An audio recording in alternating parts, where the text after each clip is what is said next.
Alrighty, here we go, ladies and gentlemen. We are live once again on the old YouTube, and we threw up the TikTok stream today to see if people have any good questions on there.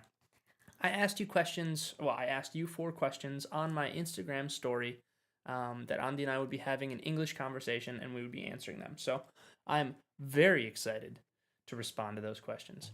I'm gonna try my best to look at the camera.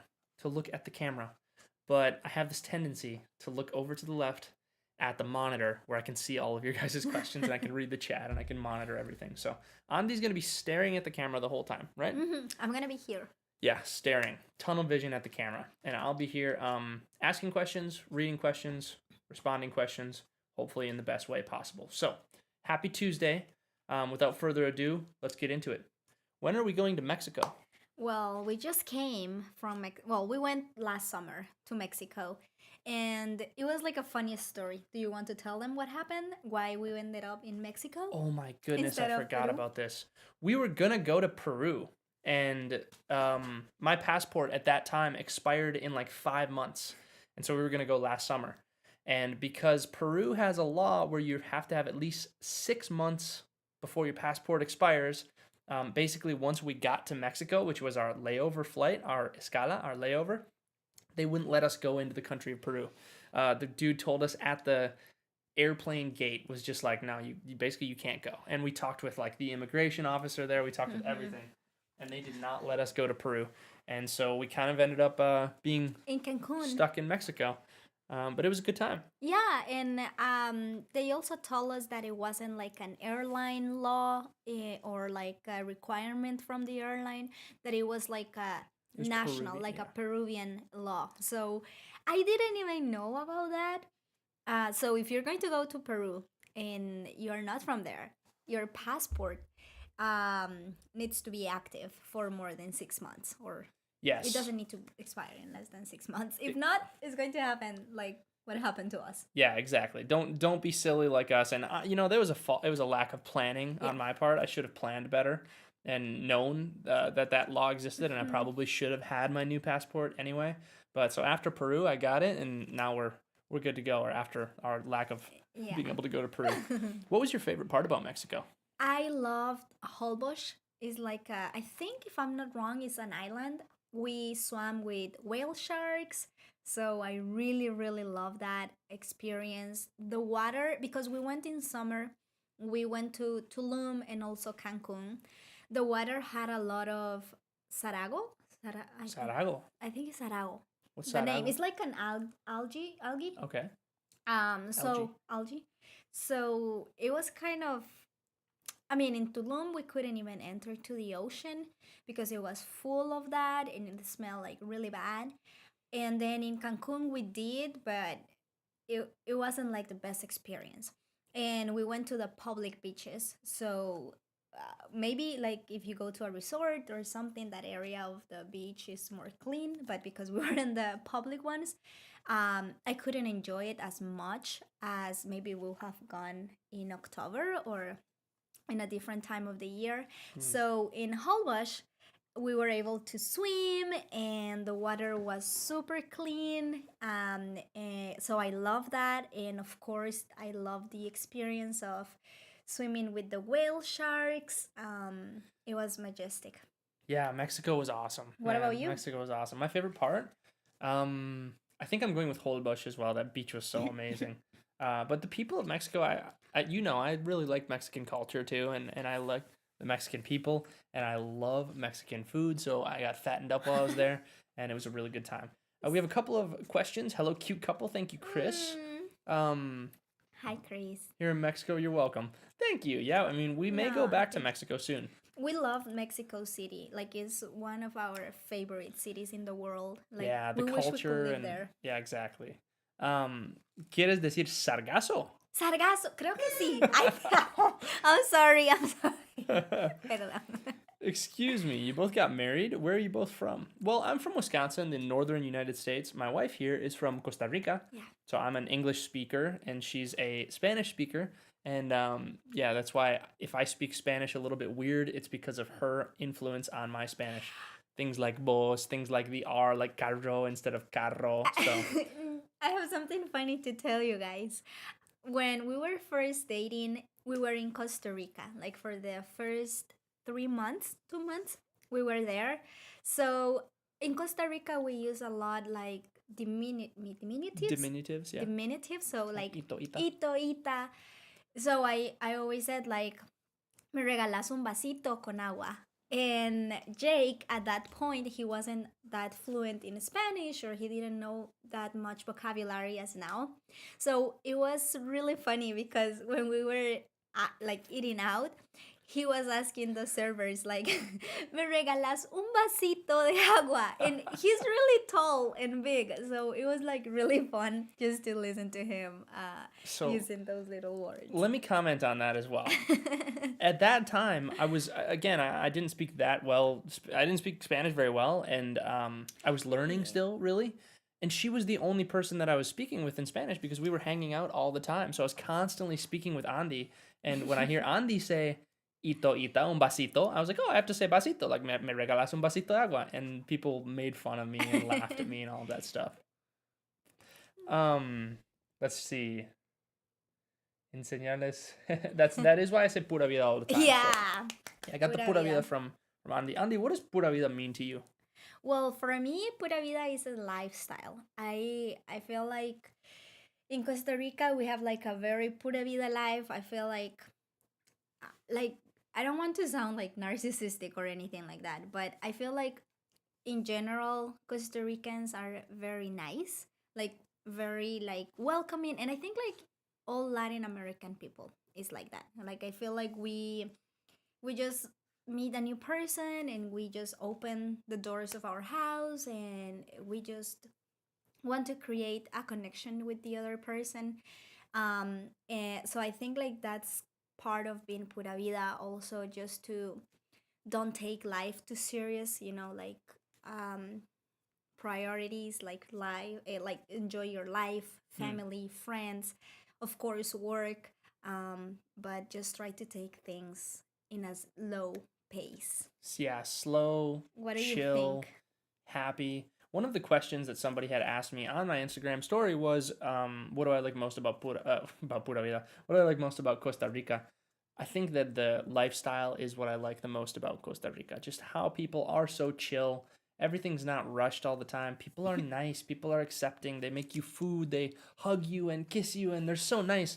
And I feel like in the United States, we have a tendency to be a little bit cold sometimes. When I meet you, it's hello, nice to meet you, and it's Yeah. just this the very formal vibe all the time, and you don't have that in Costa Rica as much. No, and that's something that is really hard for me here in the States, is like not kissing people when I'm going to say hello. Like in Costa Rica, we're just used to like, okay, Yeah, like the air kiss. hello and hug.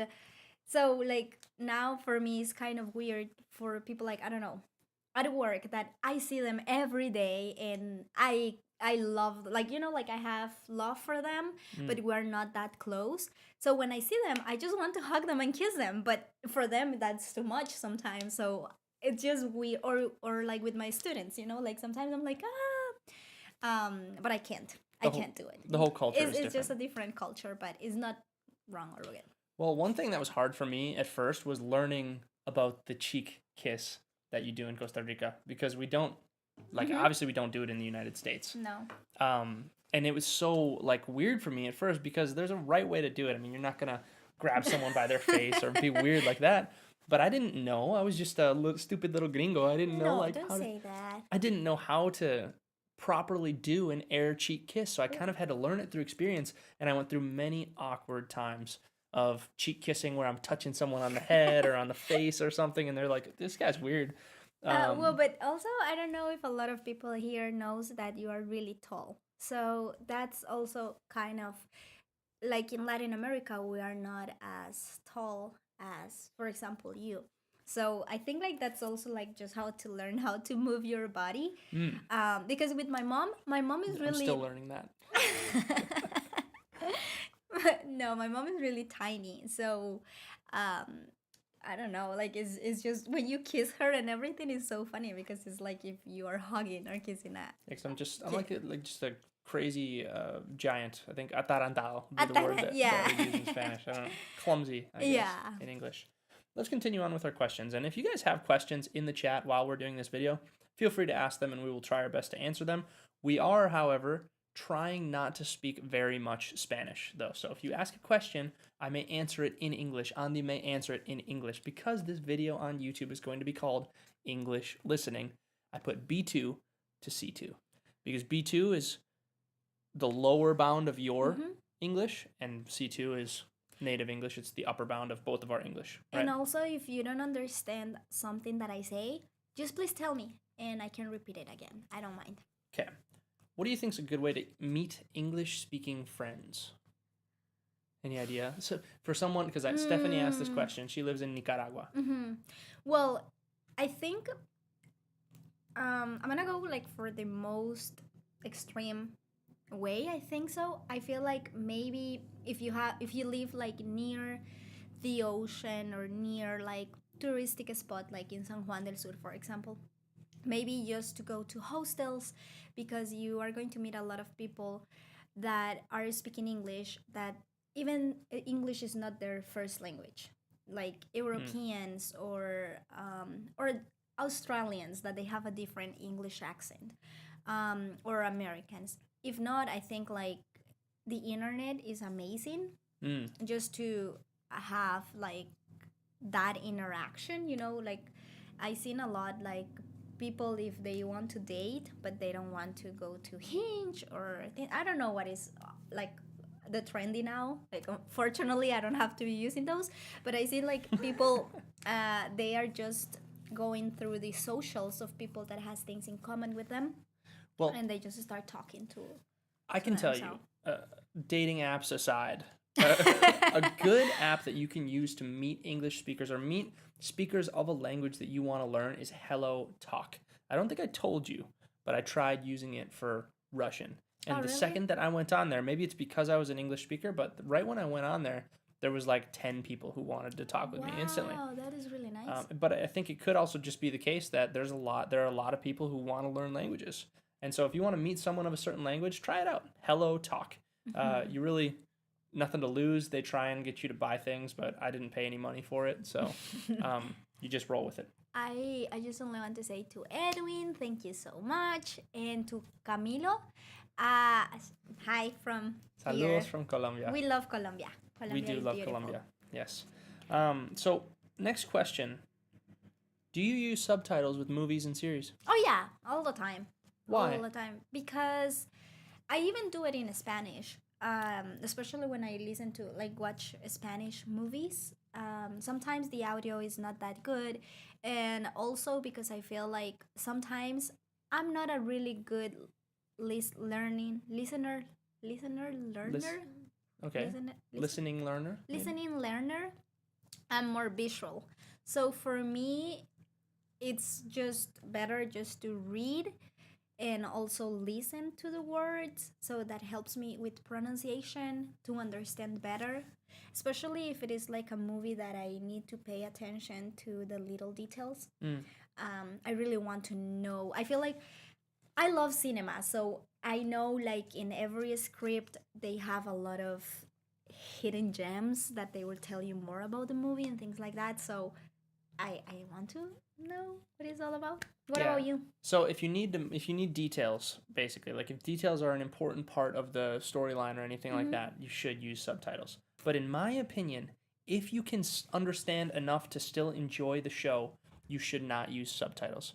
And like I did that when I was learning Spanish. I would watch like Relatos Salvajes or Narcos, for example, without subtitles, because I felt like that was the best way for me to really improve my listening comprehension. And I was still, like with Narcos especially, I was still able to enjoy the show. Ah, interesting. However, you are right. Like for me, especially when I was learning Spanish much more when I was in college, if I were to listen to something without subtitles, like I didn't catch everything. I was missing probably 40% of the show. Well, but also you are really good. Like you learn a lot just by listening. You're not that visual. Not as much as you. Yeah. I think like it depends also on the ways that we learn. But All right. Let's see. Andy, I have a question. Do you already think in English, or do you still think sometimes in Spanish before expressing your ideas? That's a really good question. Mm-hmm. Do you think in English or do you think in Spanish? Or both? I think I do it in both, to be honest with you. Sometimes I think it depends a lot in which language we are on that week, or like in which language I'm teaching at school. So yeah, I mean, of course, I was telling this to Jake, like it's kind of frustrating for me at this point because like the words that are not that typical that I use in Spanish, I don't know, like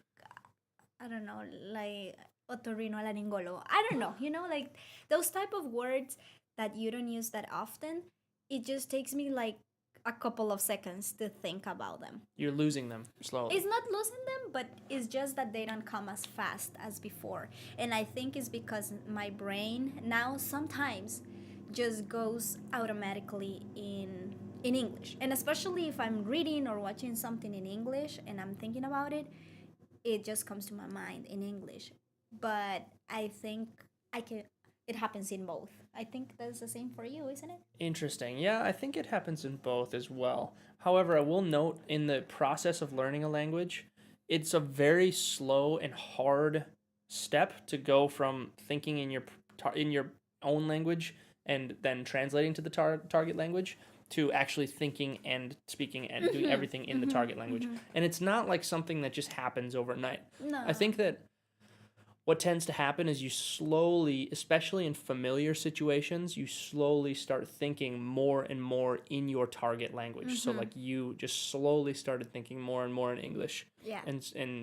And even still, probably there are certain times where you think first in Spanish and then you translate to English. Like I'm sure that it's the same. I'm sure that's the same for me as well, right? There are times where I think in English and then I have to translate to Spanish and say it in my head.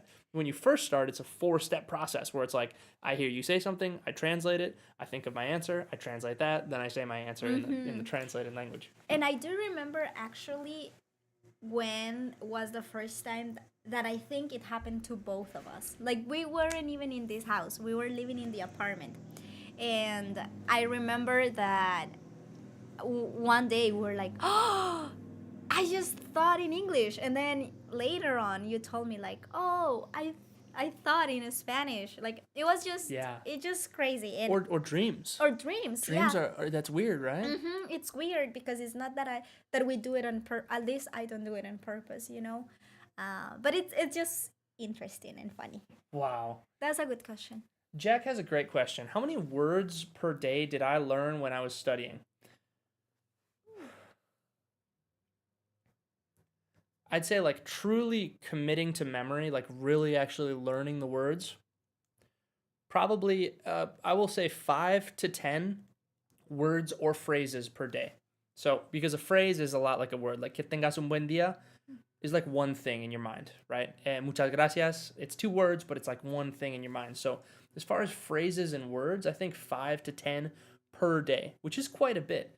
But also I was constantly using Spanish and I was constantly thinking in Spanish and constantly trying to expose myself to situations where I could practice my Spanish. If I had a Spanish speaker in my class, I was speaking with them. I was always trying, hola, ¿cómo estás? Trying to make a conversation with them. I remember once I had a Argentinian kid he wasn't a kid, he was an adult, but he was like 18 years old. In my one of my college classes, it was like Spanish 4, so I was like 19, I didn't speak very well. And I said to him, like, hola, chico. And he laughed. He was like, hola, chico. And it was so funny. But so I think just exposing yourself to those situations as much as you possibly can really, like, helps you commit them to memory. So it's not like every day I was like, oh, I'm going to go on Duolingo and learn el pato, la mesa, la computadora, all of that. It was more like I'm just exposing myself to so much that I think it was about 5 to 10 per day.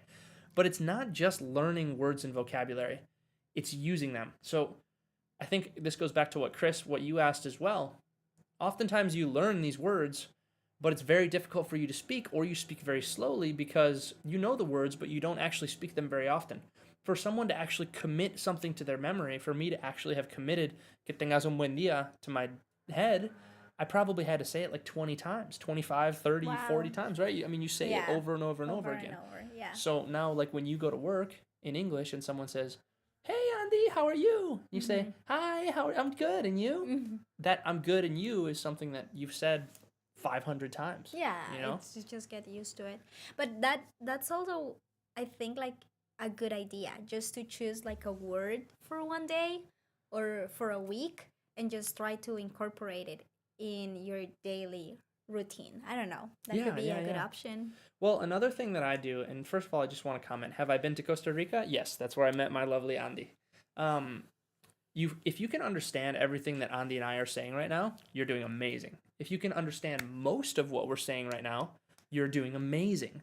Because I'm not speaking slow. I'm speaking in my normal cadence, right? I'm speaking as fast as I would normally speak. And I do have a thick accent. So, I mean, good. Like, honestly, it's hard even for native speakers to understand me. I. Sorry, there. We've got people working on our lawn. They should be done pretty soon. But yeah, let me see. Have you ever tried the gold list method to learn vocabulary? I don't know what that is, Chris. What is the gold list? Hello, hello. Greetings from Costa Rica, Guanacaste. Greetings. Hola. If you understand, Hey. that's what I was getting at. If you understand some of the words that we're saying, you're also doing pretty good. Again, I'm speaking as I would normally speak. Um, Understand that practicing listening is very, very, very difficult as well.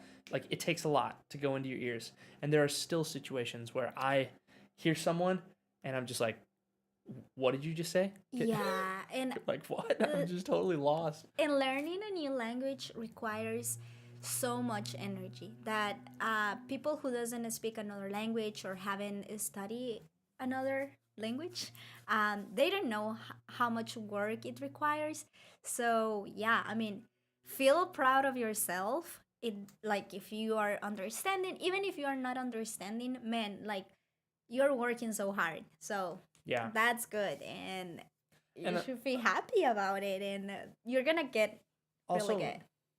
sorry to interrupt. Oh, you're good. I'm sorry. Also, the fact that you're here and that you're trying, and there are so many resources online now that uh, I wish I had more access to when I was learning as well. I would listen to podcasts and I would do stuff like that. But nowadays, like there's infinite resources online just on YouTube alone, on TikTok, on Instagram, Mm-hmm. on Facebook, Spotify with Spotify. podcast. So it's absolutely remarkable that we have all this access to this stuff.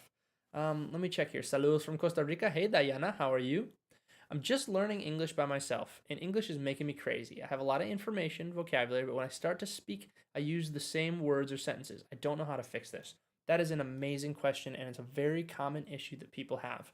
One of the things is when you're practicing speaking, you need to practice speaking in unfamiliar situations as well. So I tell people always at the beginning, remember the most important phrases and words that you can use. Hello, how are you? I'm good, and you? Could I please have? Thanks so much. Have a great day. That type of stuff. After that, you need to get used to putting yourself into unfamiliar territory. What happens when you put yourself in unfamiliar territory is you start to get good at saying what you want to say, even though you don't know how to say it. Mm-hmm. So if Andy, for example, she knows how to say this, but if Andy, for example, wanted to say, I want to climb that tree, right? But she didn't know how to say climb that tree. She might say, like, I want to go up, or I want to, like the squirrels Jump. do, right? I Yeah. want to go, and you I can wanna. explain what you're trying to Mm-hmm. say.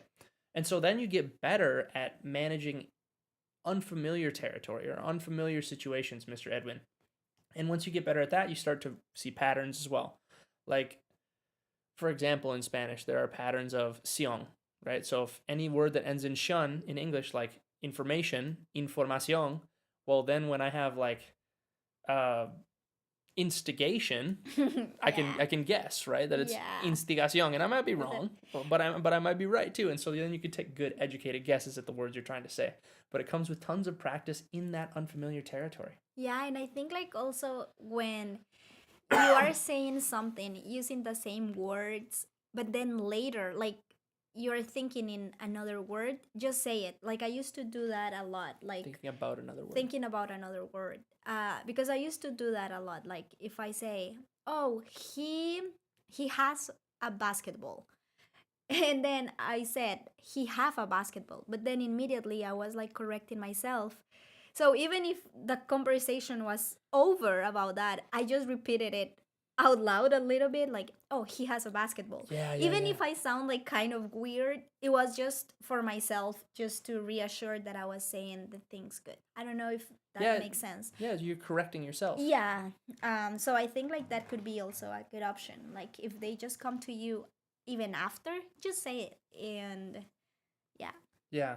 I don't know. Jack says, I understood almost everything, and he's been training his ears to understand fast speech. Is that something that was hard for you at the beginning? Like how fast people Oh speak? yeah. Or Yeah, absolutely. I told Jake I study English for I don't know, 12 years maybe. I wasn't the best student, so I'm not like Jake. Um you didn't so like it. so okay, so yeah, after 12 years, I was watching movies and listen to music in English. And I was like, yeah, I mean, I think I can defend myself, like with an English speaker or something like that. And I mean, in Costa Rica, we have a lot of tourists. So I was kind of used to speak with tourists. Sorry, you were learning in school, though. Yeah. Okay, in Well, high school. in high school. Yeah. Yeah, not like in college. Okay. But then when I came to the States, well, first of all, I was like really nervous for everything that like just the first step of migrating, like new home, new food, new people, everything. I was like super nervous. I had a lot of anxiety. So that also affects me in the way when I was speaking to a native English speaker, because it was like my brain, like my ears were like um Not working. not working. I couldn't understand a single word. Like even if they were just telling me, "Hello, how are you?" I was like, excuse me, pardon me, hello," and I'm like, "Oh, okay." So yeah, for me it was like a process, but also I don't consider myself like a very fast learner in languages. So it's amazing that you can train yourself to listen to people. It's very helpful. But I think it also depends on where you are. Yeah. What were you? Was it scary at first? I mean, how did you get rid of that fear? Yeah, I mean, I think I said it before. Like I was so nervous just to go to the store and pay to the cashier and just say, "Hello, how are you?" And that they will tell me is, I don't know, $10. I was shaking, and f- I don't know, for 10 minutes when I was like walking in the in the supermarket, I was just repeating myself the speech and what I was going to say, like, "Hello, how are you?" Rehearsing. Yeah, rehearsing. So yeah, at the beginning it was really hard, and the thing is, like in Spanish, I have no problem talking to people. Like, create a small conversation. I can, if I have a question, I will ask for it.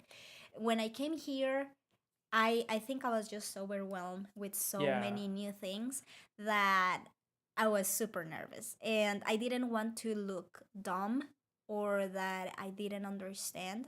So I think like I put a lot of pressure on myself as well. Question: do you think, and be completely honest about this, don't worry about offending anyone in online, okay?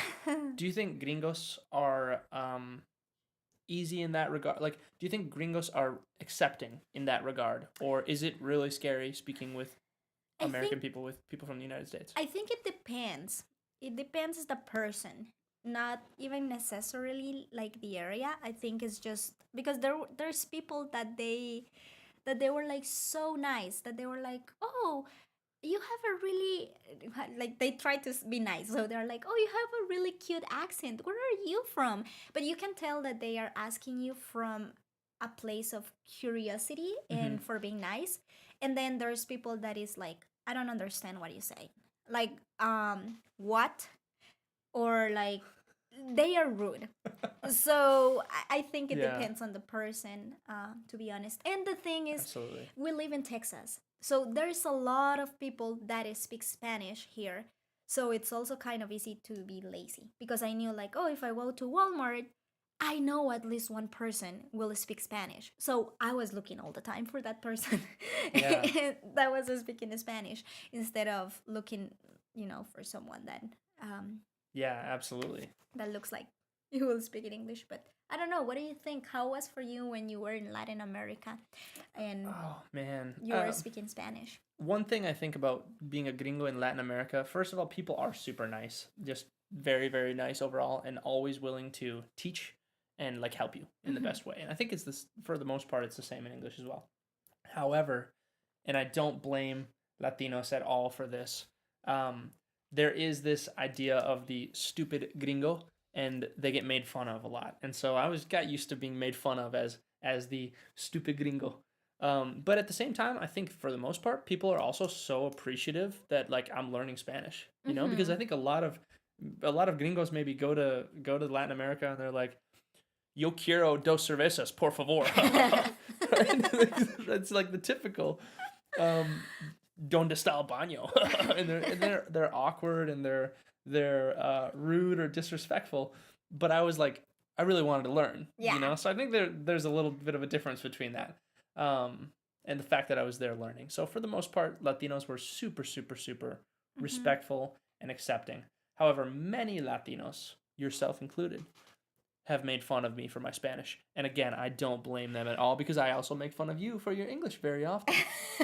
Very often. Well, but it's not, I feel like it's not just making fun. It's just like some things sound funny. Like the word, and I said like, how was it? Chipmunks? Andy wanted to say, she wanted to say chipmunks, which, how do you say chipmunks in Spanish? I don't know. I have never seen that animal before. They're like little squirrels, like little ardillas. But the little ones, I don't know. And you said chinkmumps. Chinkmumps. Which was so funny. It's just a mix of two consonants, but... Or you, when you were saying, instead of saying pie? axila, you say la axil. Yeah. Axila. La axil. or pie. I think I said la pie. La pie. Oh, man. You made fun of me for like 3 weeks for that. You still make fun of me for that. It's just funny. I'm not making fun of you. It's just the situation for me is funny. That's one of the things for us gringos who learn Spanish too. It's very, very, very difficult. Is la and el. Yeah. Because you have like la mesa, el libro that follow the normal rules, right? El carro, la cabeza, right? Because they end in a. But then you have la mano. La mano. It's like what? I know. Well, it should be el mano. Or you have like el mapa. Or el sistema. El sistema. Yeah. And then you're just it just doesn't make sense.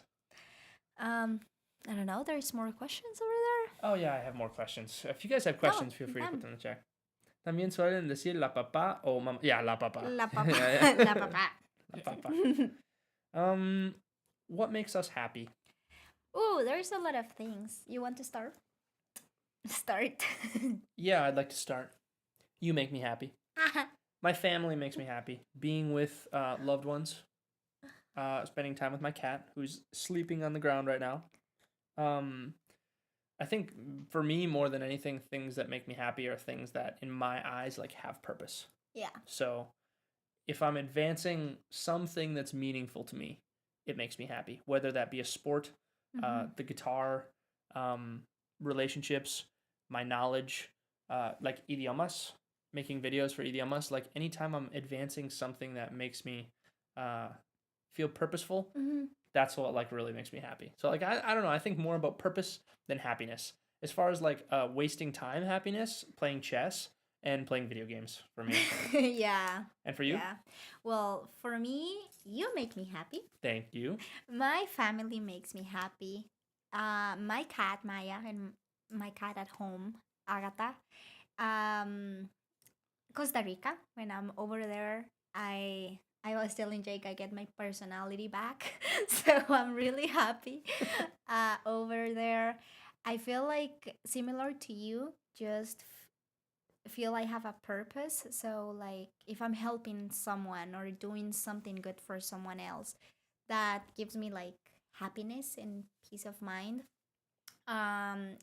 It gives me happiness, like weird things, like maybe more than happiness is peace of mind, like knowing that the house is clean or organized, that kind of things. Can I interrupt? Andy loves like cleanliness and organization so much that she watches videos of people cleaning or videos of people organizing. So it's funny. You look at my For You page on TikTok.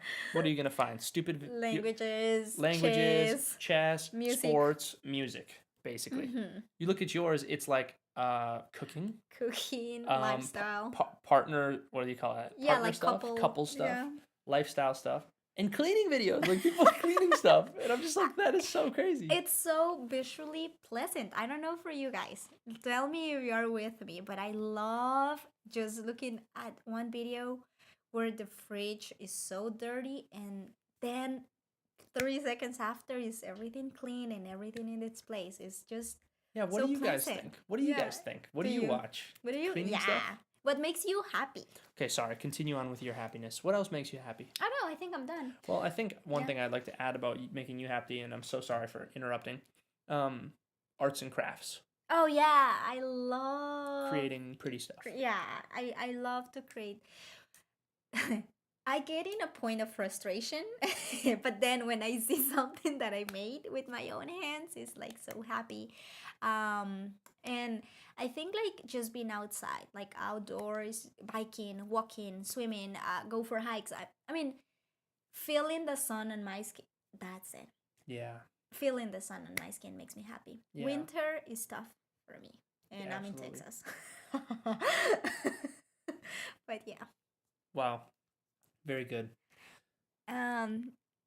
You see, Edgar, he says that. Muy placentero Yeah, ver algo right? limpio, organizado en su Yeah. lugar. Yeah, Yeah. I love it. Yeah. I love it. Andy loves that too.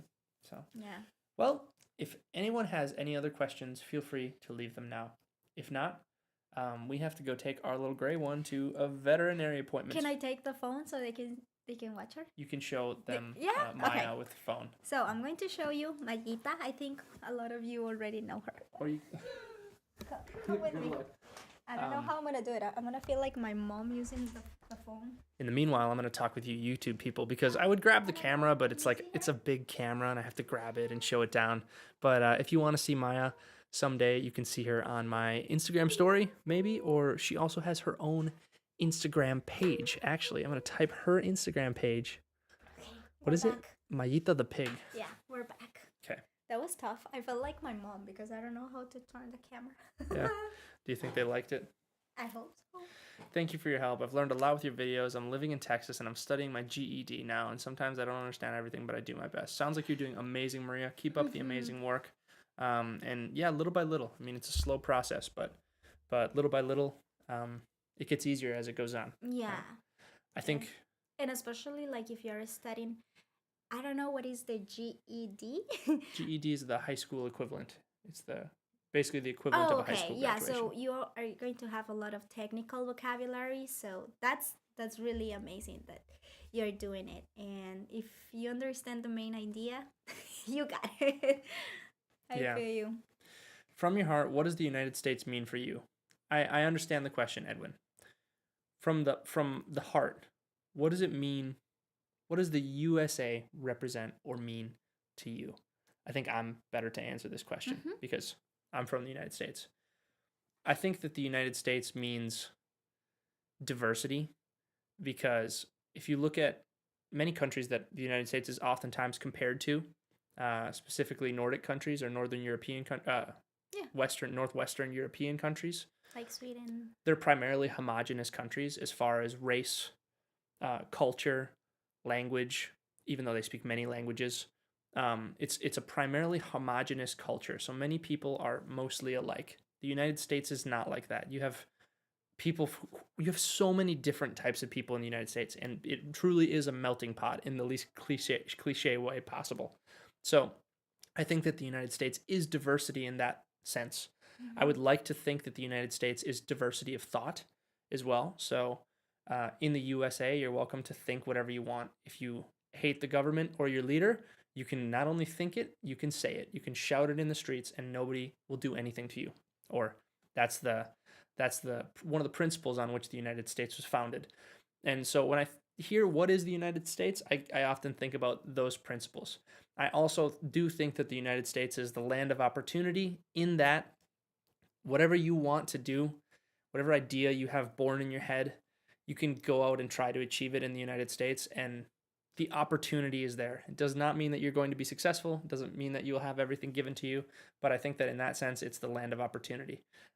So, I mean, I'm proud to be from the United States. Does the United States have many things wrong with it? Absolutely. Do we have many people who have many things wrong with them? Absolutely, myself included, probably. Do we have many conflicting beliefs or contradictions, or have we done abhorrent things historically? Absolutely as well, just like many other countries. But I mean, I'm proud to be from the United States. I, there are some things that I wish were different about the general culture in the United States, but at the same time, you can't have everything, right? You can't have, like, for example, we were talking about the work attitude in the United States versus the family culture attitude in Costa Rica. In some way, like, you need to find balance, but it's impossible to have the pura vida lifestyle to that extreme and the working lifestyle to the extreme that is in the United States. So I don't know, it's kind of give and take, but that's what the USA means to me. We have another question. Let me check the TikTok questions really quick.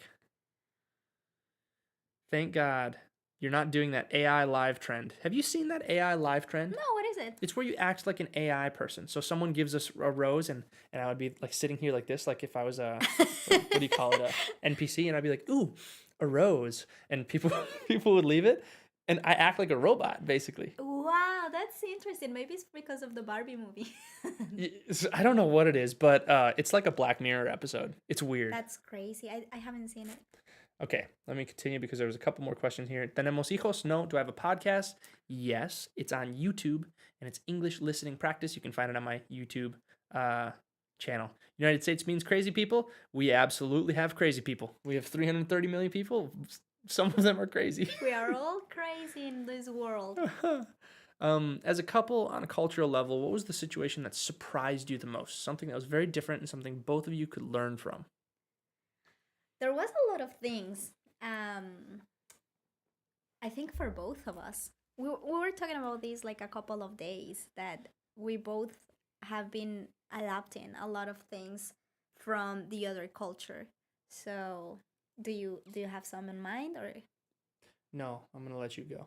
Okay, so I think and I don't know if these are like cultural or more like family culture, like the way they raised us. But at least I think for me something has been the food. Like now I'm eating like more junk than what I used to in Costa Rica. And about culture, I think like I used to, I mean, I feel like in Costa Rica, like we're really pura vida. So we're really nice. We're always wanting to, if someone needs something, we want to give whatever this other person needs plus three or four ideas more, so the person can feel comfortable. And I think, or at least from the environment and the people I'm surrounded with, if they don't like I could bake the whole afternoon and make a lot of cookies and bring them to work. And if they don't like them, they will say, oh, thank you. And they won't eat them. Or they say, oh, thank you. I just don't love them. That's something that I wasn't used to. You accept it in Costa Rica. You just accept it and you say like, thank you. This was really good. Yeah. And so I think like that has been one of the things for me that I was like not used to. People tell me, oh no, I'm good. I'm not going to eat that. And I'm like, I spent my whole day cooking this for you because that's my love language. But that doesn't mean that they are mean. It's just that maybe they're more open to say those things like no. I think one of the biggest differences, well, drinking coffee at the middle of the night is crazy.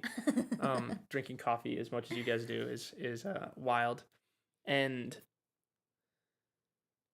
I think also driving in Costa Rica and versus the driving in the United States. Oh yeah. The driving is just insane.